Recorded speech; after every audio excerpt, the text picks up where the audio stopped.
Okay. All right, so that's the strategy. Now, David, my second question about the strategy is whether or not we're right or wrong about what we think will be in it. Yeah. What do you think should be in it that we haven't talked about? Well, I do think the number one thing has got to be whole of nation organization of cyber efforts. Cyber is so scattered. It's so diversified, both across government and the private sector, as we've discussed.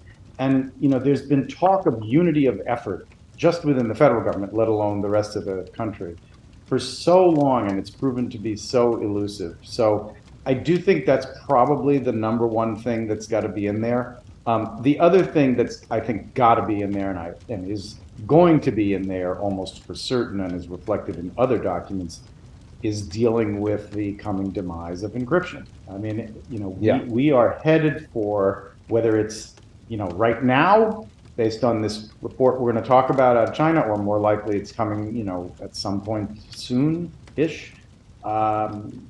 We're headed for a moment in which compute power, whether classical or quantum, is so powerful that the existing encryption algorithms and systems are no longer reliable. Yeah. And people don't know, and they can be forgiven for not knowing, how much of their daily lives, including on the internets, is dependent on that kind of encryption. So they're going to have to deal with that, I think. Those are probably my top two. Yeah. There may be several other things that should be in there, but without those, you might as well not bother. Yeah, I agree. And the only things we've really talked about in this episode are things that are going to be calls to action, as opposed to just alerting the country on a terrible problem. And I'm sure there's going to be a significant section on the quantum computing threat to encryption in the document, whether or not it lays out any additional concrete steps beyond the Quantum Computing Cybersecurity Preparedness Act and the other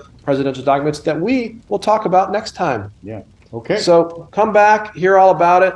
Cheers. And listen to our charming, back and forth. See you next time.